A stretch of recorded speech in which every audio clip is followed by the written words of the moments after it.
کی دعا بھی پڑھیں گے انشاءاللہ، وہ پڑھ کے سنائی جائے گی انشاءاللہ۔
جی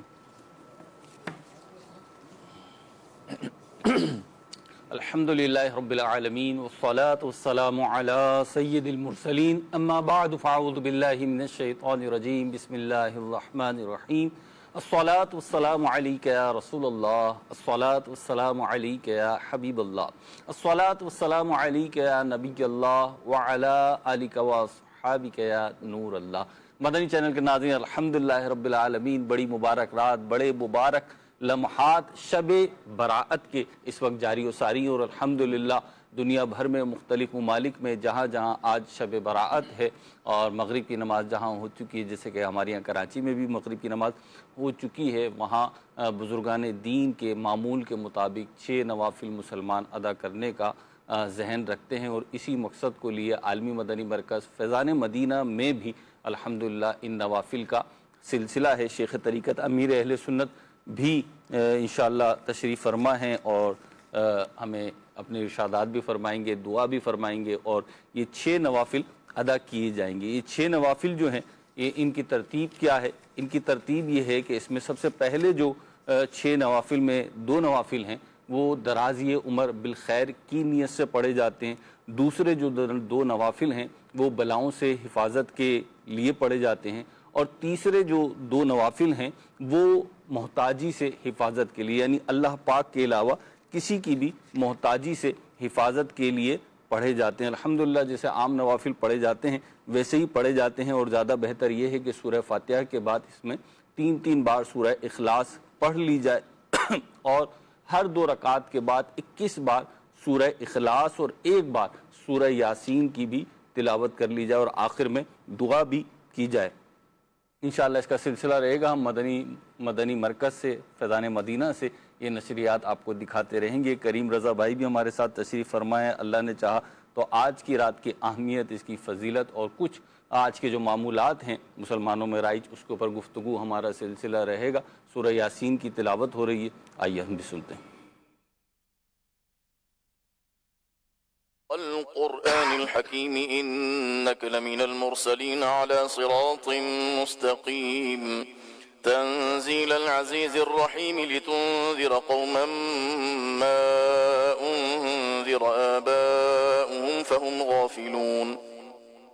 लक़द हक़्क़ल क़ौलु अला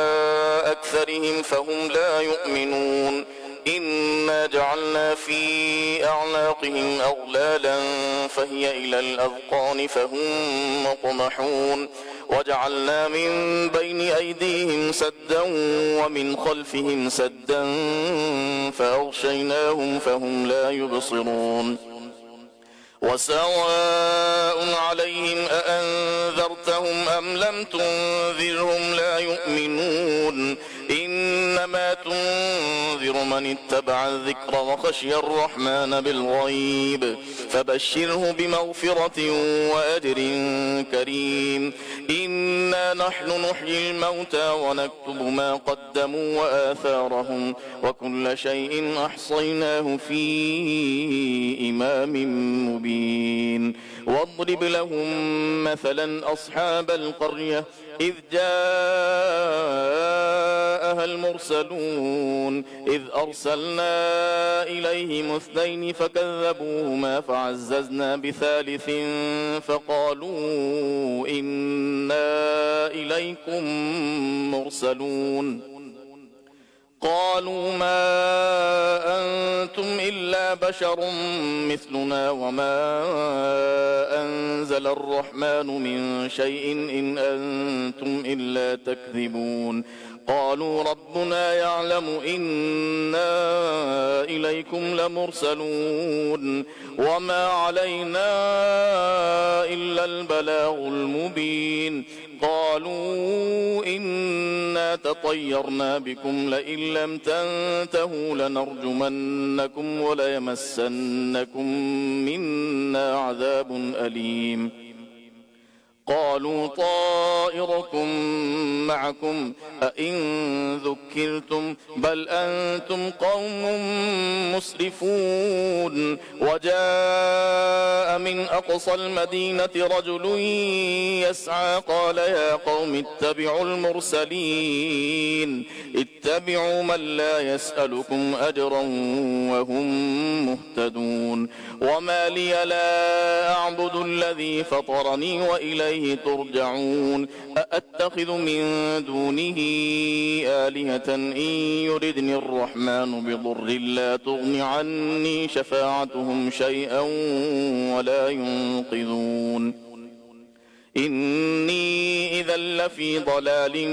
مبين إني آمنت بربكم فاسمعون قيل ادخل الجنة قال يا ليت قومي يعلمون بما غفر لي ربي وجعلني من المكرمين وما أنزلنا على قومه من بعده من جند من السماء وما كنا منزلين إن كانت إلا صيحة واحدة فإذا هم خامدون يا حسرة على العباد ما يأتيهم من رسول إلا كانوا به يستهزئون ألم يروا كم أهلكنا قبلهم من القرون أنهم إليهم لا يرجعون وإن كل لما جميع لدينا محضرون وآية لهم الأرض الميتة أحييناها وأخرجنا منها حبا فمنه يأكلون وجعلنا فيها جنات من نخيل وأعناب وفجرنا فيها من العيون ليأكلوا من ثمره وما عملته أيديهم أفلا يشكرون سبحان الذي خلق الأزواج كلها مما تنبت الأرض ومن أنفسهم ومما لا يعلمون وآية لهم الليل نسلخ منه النهار فإذا هم مظلمون والشمس تجري لمستقر لها ذلك تقدير العزيز العليم والقمر قدرناه منازل حتى عاد كالعرجون القديم لا الشمس ينبغي لها أن تدرك القمر ولا الليل سابق النهار وكل في فلك يسبحون وآية لهم أنا حملنا ذريتهم في الفلك المشحون وخلقنا لهم من مثله ما يركبون وإن نشأ نغرقهم فلا صريخ لهم ولا هم ينقذون إلا رحمة منا ومتاعا إلى حين وإذا قيل لهم اتقوا ما بين أيديكم وما خلفكم لعلكم ترحمون وما تأتيهم من آية من آيات ربهم إلا كانوا عنها معرضين وإذا قيل لهم أنفقوا مما رزقكم الله قال الذين كفروا للذين آمنوا أنطعم من لو يشاء الله أطعمه إن أنتم إلا في ضلال مبين ويقولون متى هذا الوعد إن كنتم صادقين ما ينظرون إلا صيحة واحدة تأخذهم وهم يخصمون فلا يستطيعون توصية ولا إلى أهلهم يرجعون ونفخ في الصور فإذا هم من الأجداث إلى ربهم ينسلون قالوا يا ويلنا من بعثنا من مرقدنا هذا ما وعد الرحمن وصدق المرسلون إن كانت إلا صيحة واحدة فإذا هم جميع لدينا محضرون فاليوم لا تظلم نفس شيئا ولا تجزون إلا ما كنتم تعملون إن أصحاب الجنة اليوم في شغل فاكهون هم وأزواجهم في ظلال على الأرائك متكئون لهم فيها فاكهة ولهم ما يدعون سلام قولا من رب رحيم وامتازوا اليوم أيها المجرمون ألم أعهد إليكم يا بني آدم ألا تعبدوا الشيطان إنه لكم عدو مبين وأن اعبدوني هذا صراط مستقيم ولقد أضل منكم جبلا كثيرا أفلم تكونوا تعقلون هذه جهنم التي كنتم توعدون اصلوها اليوم بما كنتم تكفرون اليوم نختم على أفواههم وتكلمنا أيديهم وتشهد أرجلهم بما كانوا يكسبون ولو نشاء لطمسنا على أعينهم فاستبقوا الصراط فأنى يبصرون ولو نشاء لمسخناهم على مكانتهم فما استطاعوا مضيا ولا يرجعون ومن نعمره ننكسه في الخلق أفلا يعقلون وما علمناه الشعر وما ينبغي له إن هو إلا ذكر وقرآن مبين لينذر من كان حيا ويحق القول على الكافرين أولم يروا أنا خلقنا لهم مما عملت أيدينا أنعاما فهم لها مالكون وذللناها لهم فمنها ركوبهم ومنها يأكلون ولهم فيها منافع ومشارب أفلا يشكرون واتخذوا من دون الله آلهة لعلهم ينصرون لا يستطيعون نصرهم وهم لهم جند محضرون فلا يحزنك قولهم إنا نعلم ما يسرون وما يعلنون أولم يرى الإنسان أنا خلقناه من نطفة فإذا هو خصيم مبين وضرب لنا مثلا ونسي خلقه قال من يحيي العظام وهي رميم قل يحييها الذي أنشأها أول مرة وهو بكل خلق عليم الذي جعل لكم من الشجر الأخضر نارا فإذا أنتم منه توقدون أوليس الذي خلق السماوات والأرض بقادر على أن يخلق مثلهم بلى وهو الخلاق العليم إنما أمره إذا أراد شيئا أن يقول له كن فيكون فسبحان الذي بيده ملكوت كل شيء وإليه ترجعون.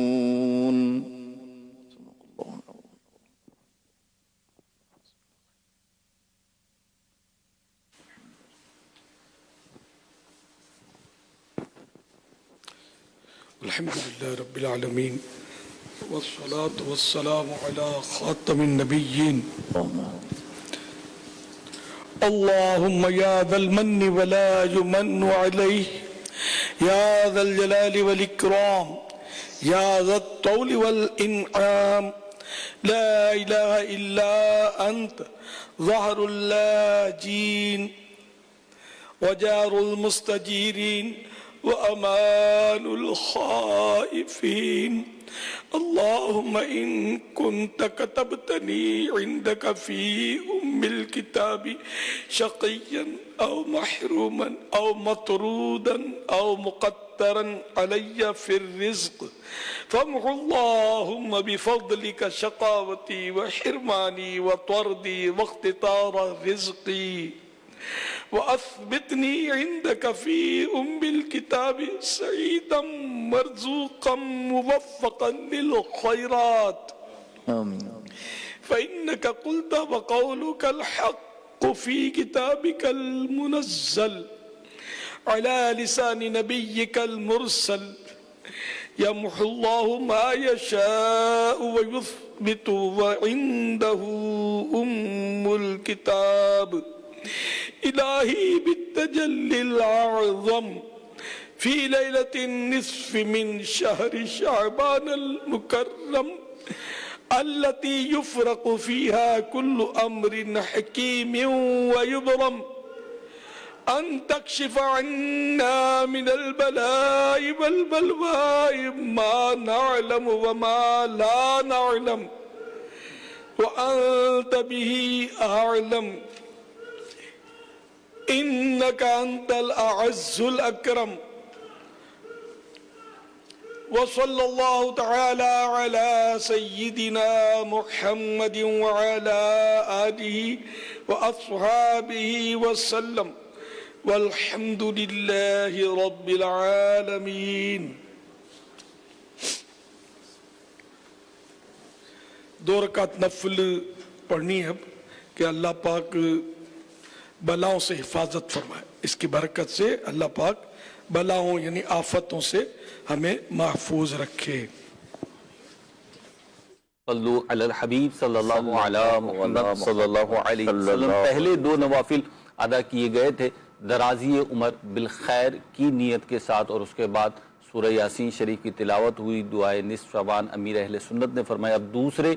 دو نوافل ادا کیے جا رہے ہیں بلاؤں سے حفاظت کی نیت سے. مدنی چینل کے ناظرین کے لیے میں عرض کرتا چلوں کہ شعبان میں بالخصوص یہ شب برات میں اولیاء کاملین کا معمول رہا ہے کہ مغرب کے فرضوں کے بعد سنتوں کے بعد 6 نوافل ادا فرماتے. یہ 6 نوافل دو کر کے ادا کرتے اور ہر 2 رکعت میں خاص نیت ہوتی. جیسے پہلے 2 نوافل جو پڑھے گئے وہ درازی عمر بالخیر کے لیے، تو آپ اپنے گھروں میں اسلامی بہنیں جو ہیں وہ اپنے گھروں میں اس کا اہتمام کریں. ابھی وقت ہے، پاکستان کے تقریباً علاقوں میں اس وقت عشاء کا وقت ابھی ہوا نہیں ہے، تو وقت باقی ہے. عشاء سے پہلے پڑھنے یہ 2 پہلے نفل پڑھے جائیں گے درازی عمر بالخیر کی نیت کے ساتھ. اس کے بعد سورہ یاسین شریف کی تلاوت کر لیں، اور ممکن ہو تو 21 بار سورہ اخلاص پڑھ لیں، یا دونوں میں سے ایک پڑھ لیں یا دونوں پڑھ لیں، جیسے آپ کو سہولت ہو. دوسرے 2 نفل پڑھے جائیں گے بلاؤں سے حفاظت کی نیت سے. اور اس وقت فیضان عالمی مدنی مرکز فیضان مدینہ میں شیخ طریقت امیر اہل سنت اور دیگر عاشقان رسول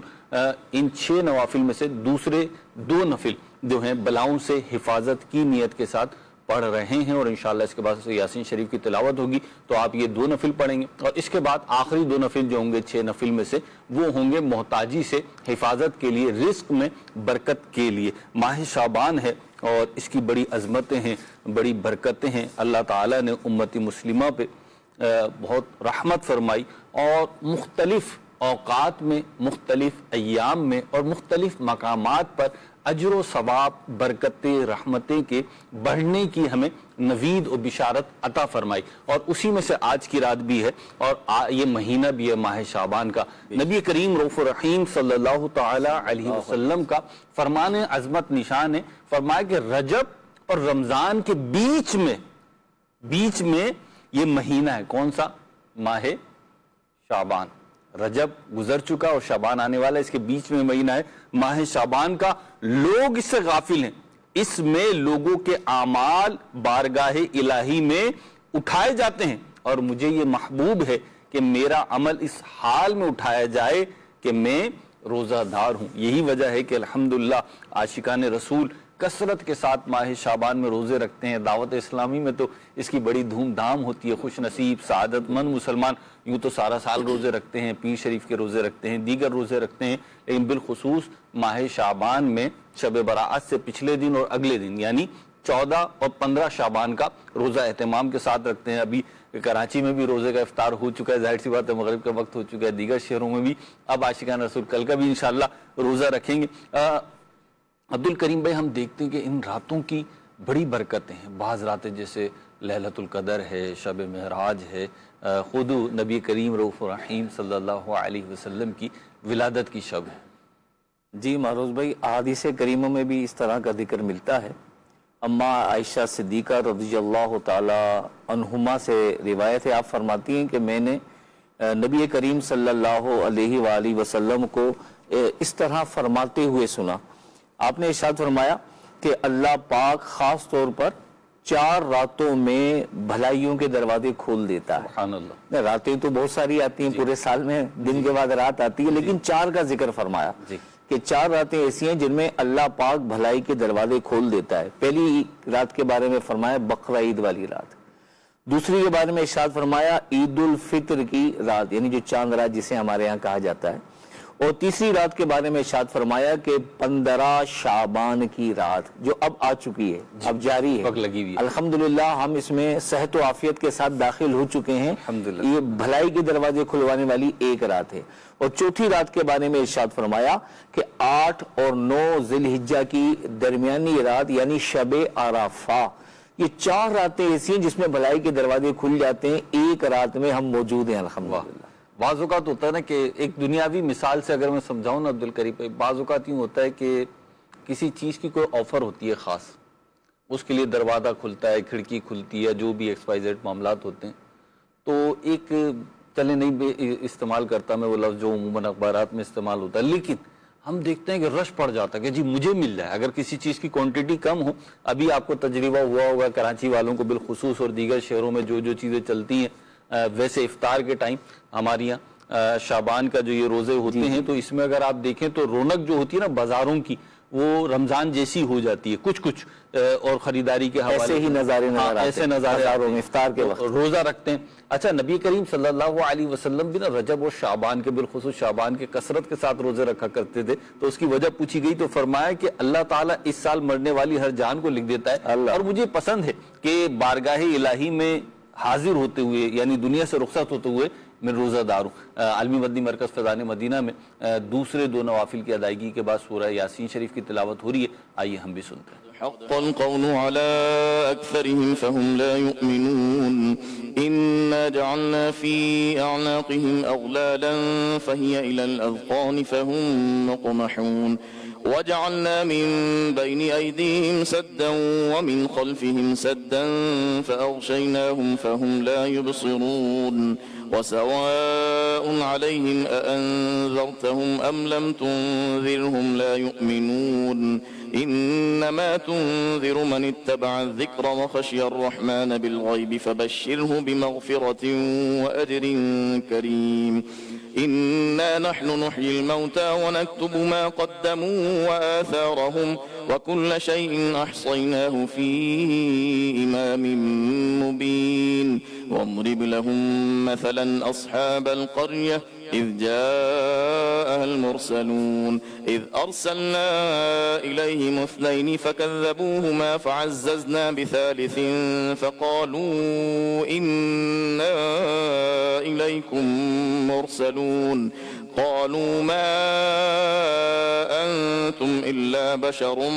مثلنا وما أنزل الرحمن من شيء إن أنتم إلا تكذبون قالوا ربنا يعلم إنا إليكم لمرسلون وما علينا إلا البلاغ المبين قالوا إنا تطيرنا بكم لئن لم تنتهوا لنرجمنكم وليمسنكم منا عذاب أليم قالوا طائركم معكم أئن ذكرتم بل أنتم قوم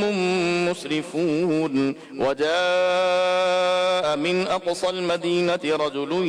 يسعى قال يا قوم اتبعوا المرسلين اتبعوا من لا يسألكم أجرا وهم مهتدون وما لي لا أعبد الذي فطرني وإليه ترجعون أأتخذ من دونه آلهة إن يردني الرحمن بضر لا تغن عني شفاعتهم شيئا ولا ينقذون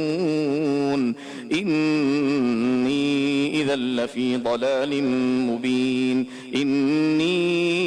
آمنت بربكم فاسمعون قيل ادخل الجنة قال يا ليت قومي يعلمون بما غفر لي ربي وجعلني من المكرمين وما أنزلنا على قومه من بعده من جند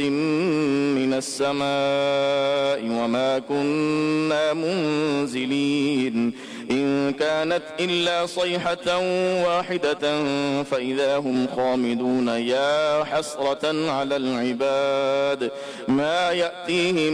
من رسول إلا كانوا به يستهزئون ألم يروا كم أهلكنا قبلهم من القرون أنهم إليهم لا يرجعون وإن كل لما جميع لدينا محضرون وآية لهم الأرض الميتة أحييناها وأخرجنا منها حبا فمنه يأكلون وجعلنا فيها جنات من نخيل وأعناب وفجرنا فيها من العيون ليأكلوا من ثمره وما عملته أيديهم أفلا يشكرون سبحان الذي خلق الأزواج كلها مما تنبت الأرض ومن أنفسهم ومما لا يعلمون وآية لهم الليل نسلق منه النهار فإذا هم مظلمون والشمس تدري لمستقر لها ذلك تقدير العزيز العليم والقمر قدرناه منازل حتى عاد كالعرجون القديم لا الشمس ينبغي لها أن تدرك القمر ولا الليل سابق النهار وكل في فلك يسبحون وآية لهم أنا حملنا ذريتهم في الفلك المشحون وخلقنا لهم من مثله ما يركبون وإن نشأ نغرقهم فلا صريخ لهم ولا هم ينقذون إلا رحمة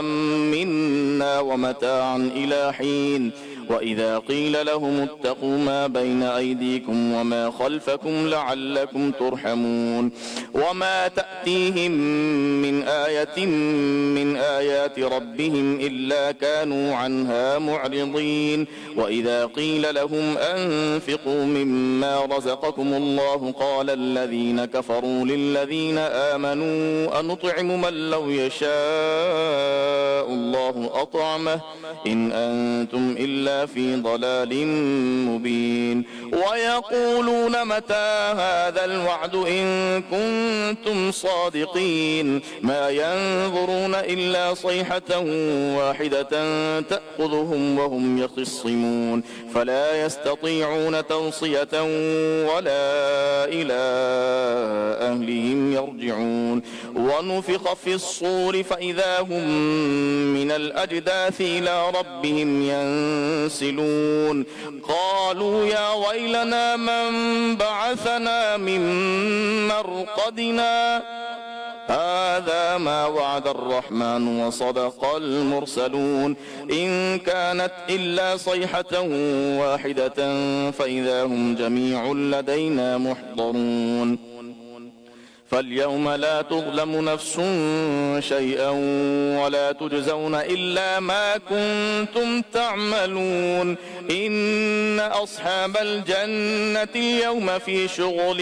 فاكهون هم وأزواجهم في ظلال على الأرائك متكئون لهم فيها فاكهة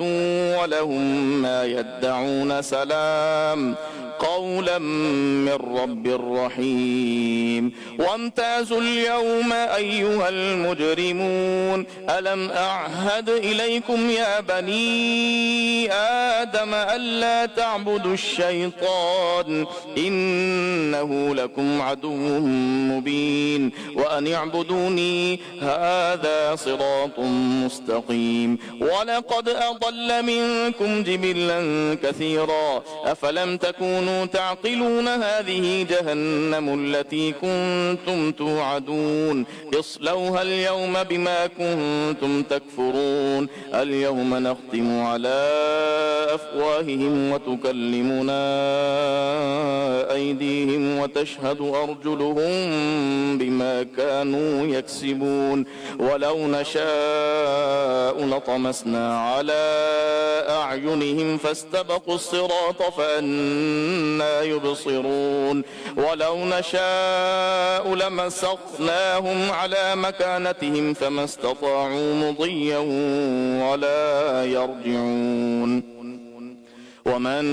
نعمره ننكسه في الخلق أفلا يعقلون وما علمناه الشعر وما ينبغي له إن هو إلا ذكر وقرآن مبين لينذر من كان حيا ويحق القول على الكافرين أولم يروا أنا خلقنا لهم مما عملت أيدينا أنعاما فهم لها مالكون وذللناها لهم فمنها ركوبهم ومنها يأكلون ولهم فيها منافع ومشارب أفلا يشكرون واتخذوا من دون الله آلهة لعلهم ينصرون لا يستطيعون نصرهم وهم لهم جند محضرون فلا يحزنك قولهم إنا نعلم ما يسرون وما يعلنون أولم يرى الإنسان أنا خلقناه من نطفة فإذا هو خصيم مبين وضرب لنا مثلا ونسي خلقه قال من يحيي العظام وهي رميم قل يحييها الذي أنشأها أول مرة وهو بكل خلق عليم الذي جعل لكم من الشجر الأخضر نارا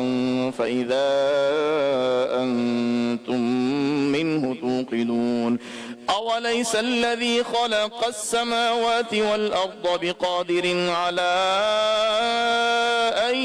يخلق مثلهم بلى وهو الخلاق العليم إنما أمره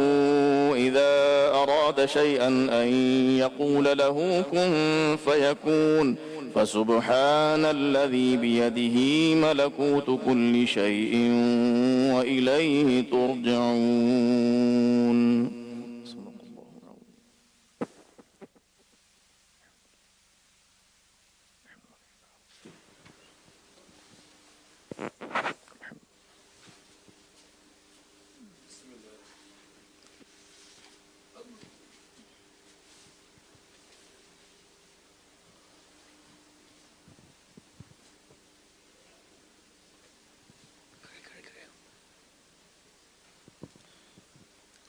الحمد لله رب العالمين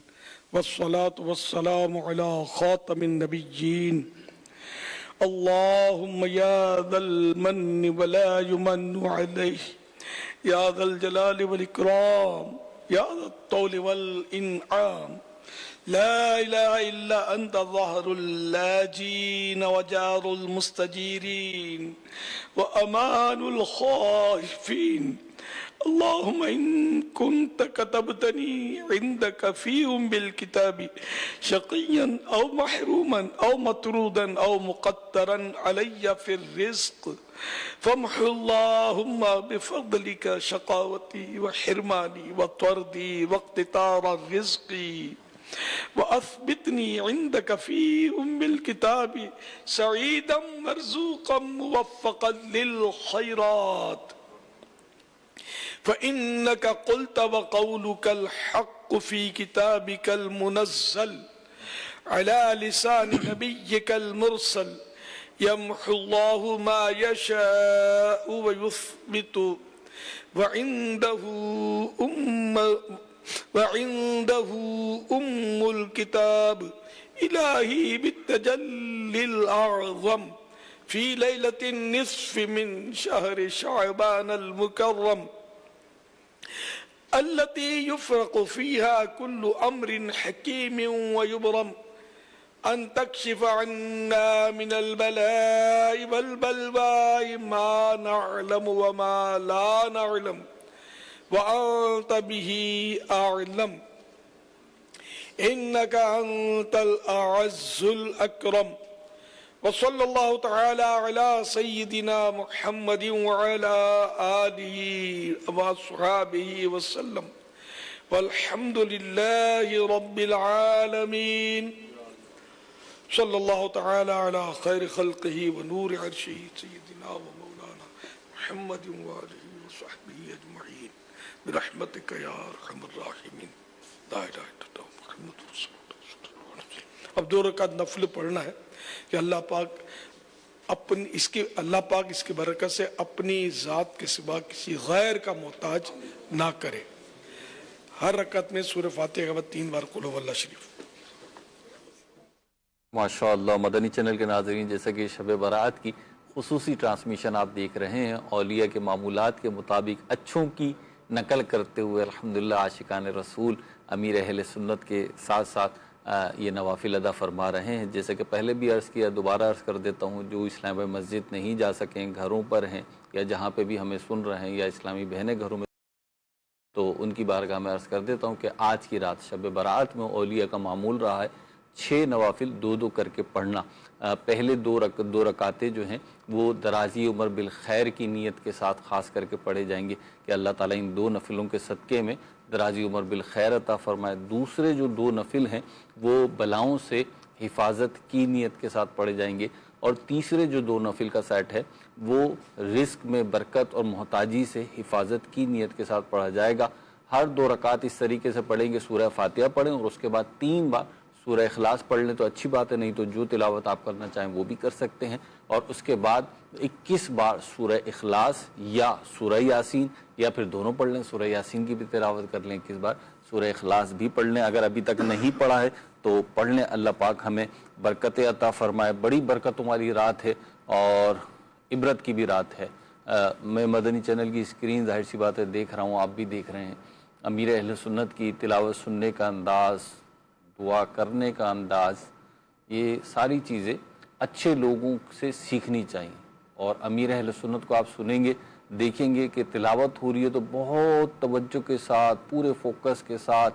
اور رکت کے ساتھ سنتے ہیں۔ اسی طریقے سے دعا کر رہے ہیں تو اللہ کے خوف اور امید کی جو کیفیت ہے نا، وہ چہرے سے اور روئیں سے گویا کہ ظاہر ہو رہی ہے۔ اللہ پاک ہمیں ان کا فیضان، نیک لوگوں کا، اچھے لوگوں کا فیضان نصیب فرمائے اور آج کی رات سے محروم نہ کرے۔ یقین کیجئے کہ برکتیں نازل ہو رہی ہیں، رحمتیں بٹ رہی ہیں، بلکہ بارش ہو رہی ہے، لیکن اگر کوئی چھتری لے کے کھڑا ہو جائے تو پھر پانی والی بارش بھی اسے گیلا نہیں کر سکتی۔ اور اسی طریقے سے بعض اعمال ایسے ہیں کہ اگر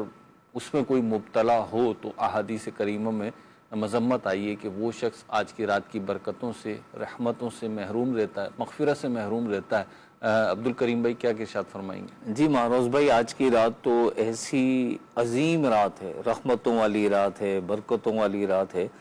کہ ڈھیر گناہگار آج کی رات اللہ پاک کے دربار سے جہنم سے آزادی کے پروانے پائیں بنی گے۔ کلب کی بکریوں کے برابر، بنی اور عرب شریف میں جو ہے نا بکریوں کے بالوں کے بالوں کے برابر، سوری، بنی کلب کی بکریوں کے بالوں کے برابر۔ اچھا، عرب شریف میں ویسے ہی بکریاں بہت پالی جاتی تھی اور یہ قبیلہ اور زیادہ مشہور تھا، ہزاروں ہزار بکریاں یہ پالتے تھے۔ اب ایک بکری کے بھی بال نہیں گنے جا سکتے سارے، اتنی بکریوں کے یعنی بے حساب، بے قدر اللہ تعالیٰ جو ہے نا، یعنی بہت زیادہ لوگوں کو مغفرت، یعنی آج اللہ پاک کی دریا رحمت جوش میں اللہ کرے ہمارا بھی مانگنے والوں کو بانٹا جا رہا ہے۔ کسی شاعر نے کہا نا، پچھلی راتی رحمت رب دی کرے بلند آوازاں، بخشش منگن والیاں کارن کھلا ہے۔ آج دروازہ کھلا ہوا ہے، ویسے ہی بھلائی بیٹھنے والی رات ہے، دوسری حدیث جو پہلے بیان کی گئی۔ جی مگر کچھ ایسے بدنصیب بھی مہروز بھائی ذکر کیے گئے، نبی کریم علیہ السلام نے بیان فرمائے، جو ایسی عظیم رات میں کہ بنو کلب کی بکریوں کے بالوں سے بھی زیادہ لوگ جہنم سے آزاد ہوں گے، مگر کچھ بدنصیب ایسے ہیں جو آج کی رات بھی محروم رہیں گے۔ ان کا ذکر یوں بیان فرمایا، پہلے کے بارے میں ارشاد فرمایا کہ کافر آج کی رات نہیں بخشا جائے گا، ایمان کی دولت سے محروم ہے۔ دوسرے کے بارے میں ارشاد فرمایا، عداوت رکھنے والے، جن کے دلوں میں کینہ ہے، نفرت ہے، مسلمان سے بلا وجہ، جو بھی مسلمان سے عداوت رکھتا ہے، جس کے دل میں دشمنی چھپی ہوئی ہے، وہ نہیں بخشا جائے گا۔ پھر تیسرے کے بارے میں ارشاد فرمایا، رشتہ کاٹنے والے، جنہوں نے اپنے رشتہ داروں سے ملنا جلنا ختم کر دیا، انہیں بھی ڈرنا چاہیے۔ مزید ارشاد فرمایا، کپڑا لٹکانے والا، پھر فرمایا والدین کی نافرمانی کرنے والا،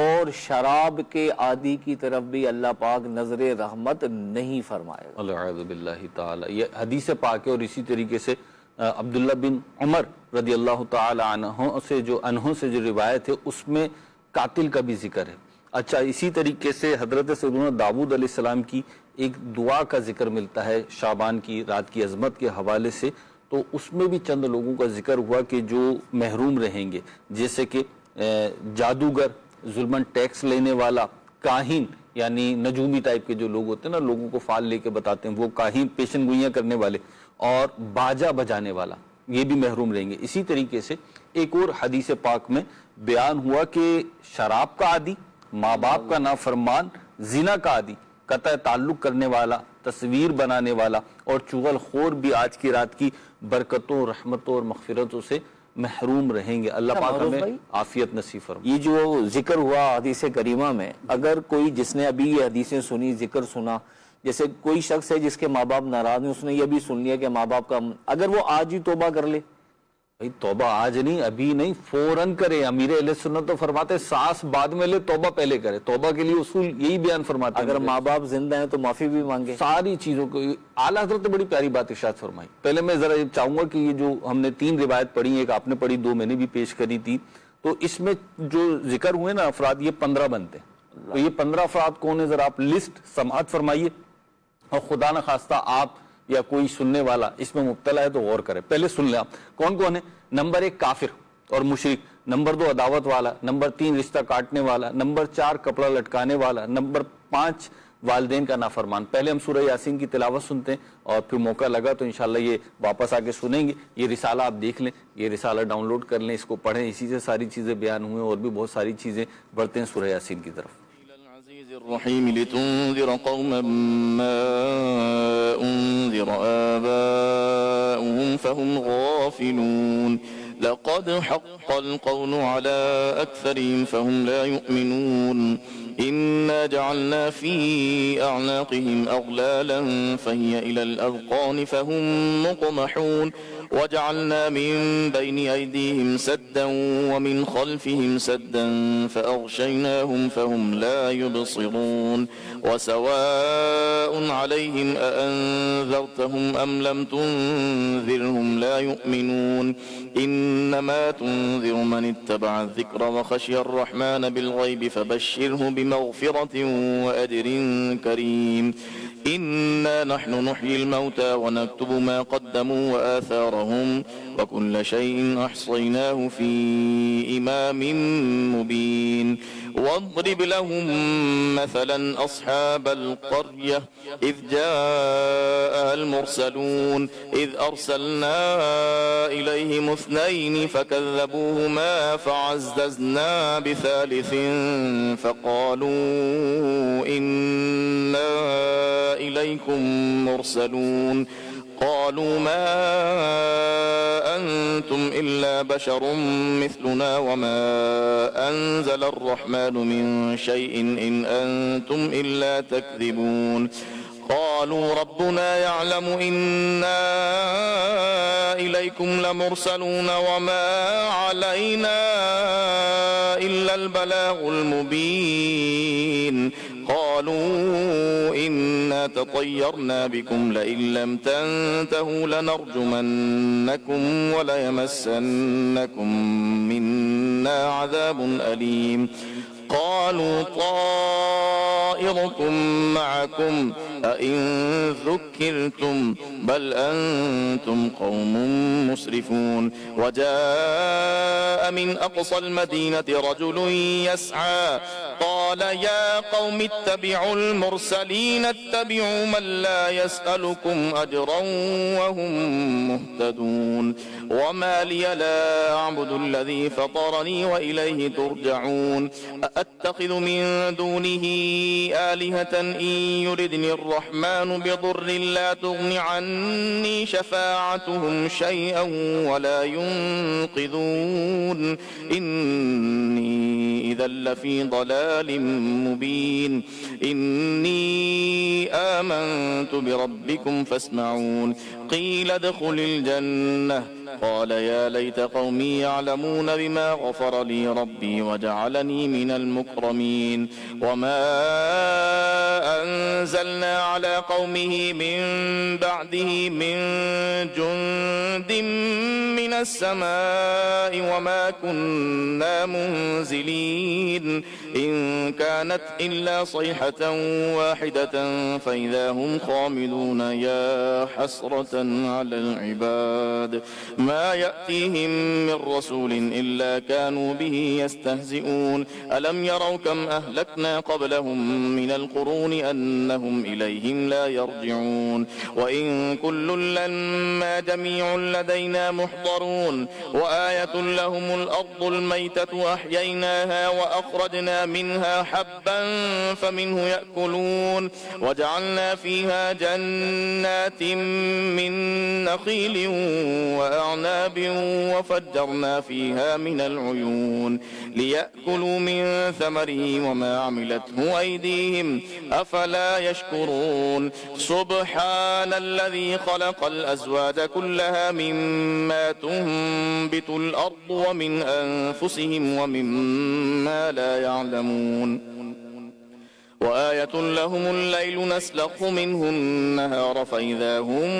مظلمون والشمس تجري لمستقر لها ذلك تقدير العزيز العليم والقمر قدرناه منازل حتى عاد كالعرجون القديم لا الشمس ينبغي لها أن تدرك القمر ولا الليل سابق النهار وكل في فلك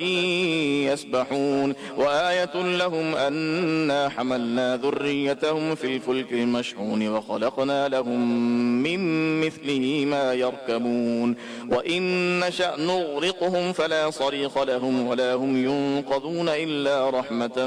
منا ومتاعا إلى حين وإذا قيل لهم اتقوا ما بين أيديكم وما خلفكم لعلكم ترحمون وما تأتيهم من آية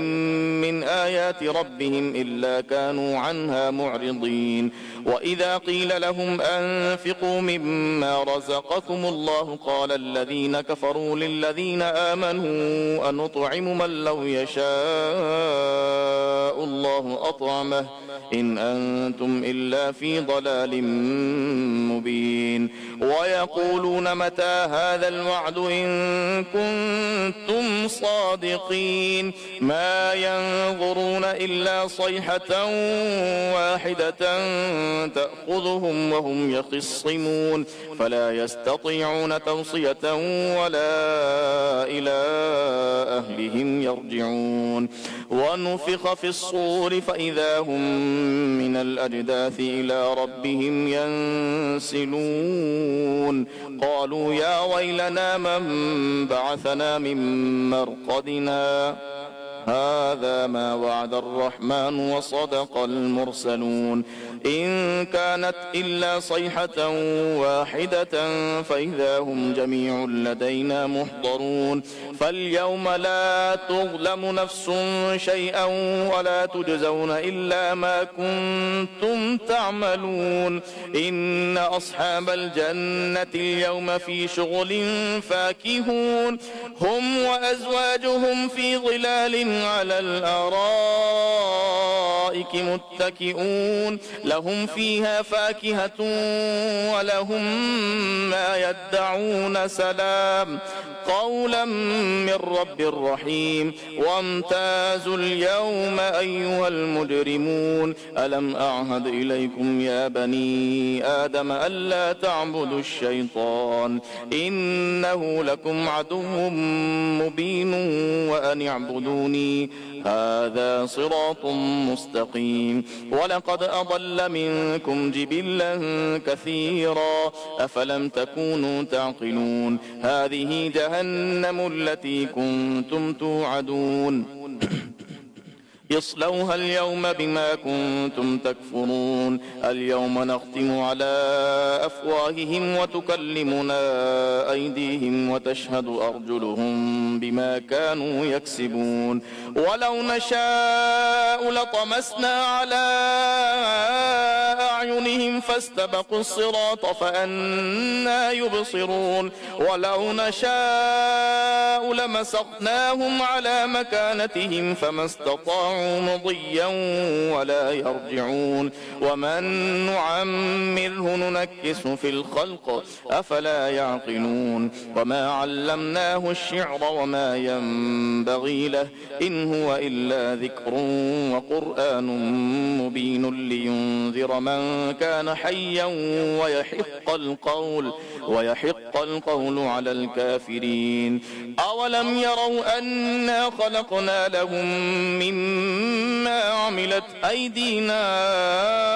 أنعاما فهم لها مالكون وذللناها لهم فمنها ركوبهم ومنها يأكلون ولهم فيها منافع ومشارب أفلا يشكرون واتخذوا من دون الله آلهة لعلهم ينصرون لا يستطيعون نصرهم وهم لهم جند محضرون فلا يحزنك قولهم إنا نعلم ما يسرون وما يعلنون أولم ير الإنسان أنا خلقناه من نطفة فإذا هو خصيم مبين وضرب لنا مثلا ونسي خلقه قال من يحيي العظام وهي رميم قل يحييها الذي أنشأها أول مرة وهو بكل خلق عليم الذي جعل لكم من الشجر الأخضر نارا فإذا أنتم منه توقدون أوليس الذي خلق السماوات والأرض بقادر على أن يخلق مثلهم بلى وهو الخلاق العليم إنما أمره إذا أراد شيئا أن يقول له كن فيكون فسبحان الذي بيده ملكوت كل شيء وإليه ترجعون صدق الله العظيم. الحمد لله رب العالمين والصلاة والسلام على خاتم النبيين اللهم يا ذا المن ولا يمن عليه يا ذا الجلال والإكرام يا ذا الطول والإنعام لا إله إلا أنت ظهر اللاجين وجار المستجيرين وأمان الخائفين اللهم إن كنت كتبتني عندك في بالكتاب شقيا أو محروما أو مطرودا أو مقترا علي في الرزق فامح اللهم بفضلك شقاوتي وغرماني وطردي واقتطار رزقي وأثبتني عندك في الكتاب سعيدا مرزوقا موفقا للخيرات فإنك قلت وقولك الحق في كتابك المنزل على لسان نبيك المرسل يمحو الله ما يشاء ويثبت وعنده أم الكتاب إلهي بالتجلي الأعظم في ليلة النصف من شهر شعبان المكرم التي يفرق فيها كل أمر حكيم ويبرم وأن تكشف عنا من البلاء والبلواء ما نعلم وما لا نعلم وأنت به أعلم إنك أنت الأعز الأكرم. وصلى الله تعالى على سيدنا محمد وعلى آله وأصحابه وسلم، والحمد لله رب العالمين. اللهم ربنا آتنا في الدنيا حسنة وفي الآخرة حسنة وقنا عذاب النار. اللهم اختم لنا بخير،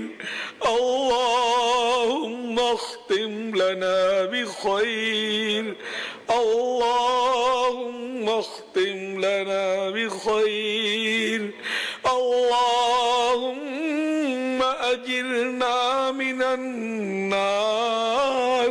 اللهم أجرنا من النار، اللهم أجرنا من النار. اللهم ادخلنا الجنة الفردوس، اللهم ادخلنا جنة الفردوس بغير حساب، اللهم ادخلنا جنة الفردوس بغير حساب، اللهم ادخلنا جنة الفردوس بغير حساب. یا رب المصطفیٰ جل جلالہ وصلی اللہ تعالی علیہ وآلہ وسلم، تیرے کروڑ ہا کروڑ احسان یہ ایک بار پھر جیت دیجیے ہمیں شب برات یعنی چھٹکارے کی رات عطا فرمائی. مولا جب چھٹکارے کی رات عطا فرمائی دی ہے تو عذاب قبر سے چھٹکارا دے دے. اے اللہ پاک جہنم کے عذاب سے چھٹکارا عطا فرما. الہ العالمین نزا کی سختیوں سے چھٹکارا مل جائے. اے اللہ پاک پل صراط کی سختیوں سے چھٹکارا مل جائے. ہر جگہ عافیت والا معاملہ ہو، ہر جگہ عافیت عافیت عافیت ملے. یا اللہ پاک ہمارے گناہ معاف ہو جائیں، گناہوں کی عادتوں سے چھٹکارا دے دے. اے اللہ پاک ہمیں بے حساب جنت میں داخلہ نصیب کر دے اور جنت الفردوس میں اپنے پیارے حبیب صلی اللہ علیہ وسلم کا پڑوس عطا کر دے. الہ العالمین ہمارے ماں باپ، ہمارے بال بچے، ہمارے خاندان والے سب بخشے جائیں. یا اللہ پاک میرے ذریعے جو غوث پاک کے مرید ہوئے یا جو تعلیم ہیں سب بے حساب بخشے جائیں، ساری امت کی مغفرت ہو جائے. الہ العالمین ہر دعوت اسلامی والا اور والی بے حساب بخشے جائیں. یا اللہ پاک بیماریاں، قرض داریاں، تنگ دستیاں، بے روزگاریاں، غیروں کی محتاجیاں، بے اولادیاں ختم ہو. یا اللہ پاک امن و امان نصیب ہو. الہ العالمین جو مظلوم قیدی ہیں رہا ہو جائیں. اے اللہ پاک جن کے گھریلو ناچاکیاں ہیں دور ہو جائیں، گھر امن کے گہوارے بن جائیں، نفرتوں کا خاتمہ ہو، محبتوں کا دور دورہ ہو. یا اللہ پاک مہنگائی ختم ہو جائے، ہمارے وطن عزیز کی حفاظت ہو. یا اللہ پاک عالم اسلام پر رحم و کرم فرما. کہتے رہتے ہیں دعا کے واسطے بندے تیرے، کر دے پوری آرزو ہر بے کس و مجبور کی. برات دے عذاب قبر سے،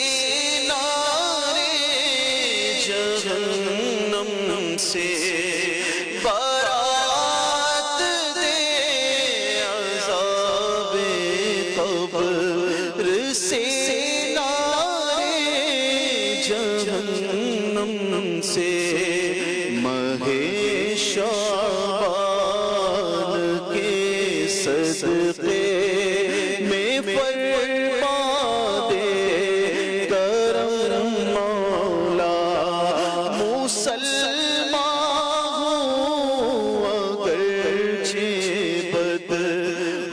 سچے دل سے کرتا ہوں تیرے ہر حکم کے آگے سر تسلیم ہم مولا تیرے ہر حکم کے آگے سر تسلیم ہم مولا اندھیری قبر کا احساس پھر بھی نہیں جاتی اندھیری قبر کا احساس پھر بھی نہیں جاتی گناہوں کی خدایا فرما کرم مولا گناہوں کی خدایا فرما کرم مولا ان اللہ وملائکتہ یصلون علی النبی یا ایہا الذین آمنوا صلوا علیہ وسلموا تسلیما صلی اللہ علی النبی الامی وآلہ صلی اللہ علیہ وسلم صلاة و سلاما علیک یا سیدی یا سیدی یا سیدی یا مکی یا مدنی یا عربی یا قرشی یا ہاشمی یا مطلبی یا رسول اللہ سبحان ربک رب العزت عما یصفون وسلام علی المرسلین والحمد للہ رب العالمین لا الہ الا اللہ محمد رسول اللہ صلی اللہ علیہ وآلہ وسلم.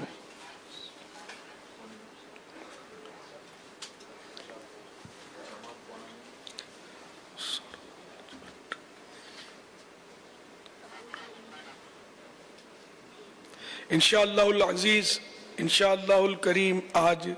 عشاء کی جماعت 8:45 بجے ہوگی. ابھی انشاءاللہ لنگر رضویہ کی بھی ترکیب ہے اور پھر عشاء کی نماز پڑھ کر انشاءاللہ مناسب وقت پر 9:15 بیان 9:15 بجے سلسلہ شروع ہو جائے گا. بیان 9:30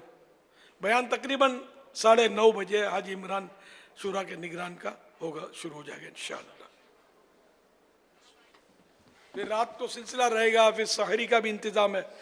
سحری نہیں کریں گے ان کو بھی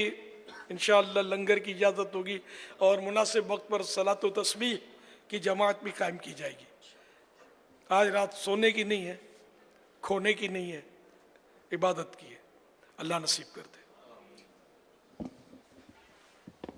لنگر کی ترکیب میلاد ہال میں نیچے بیسمنٹ میں لنگر کی ترکیب جو ہے وہ میلاد ہال نیچے بیسمنٹ میں. شعبان لو آیا یہ ہے آقا کا مہینہ شعبان لو آیا یہ ہے آقا کا مہینہ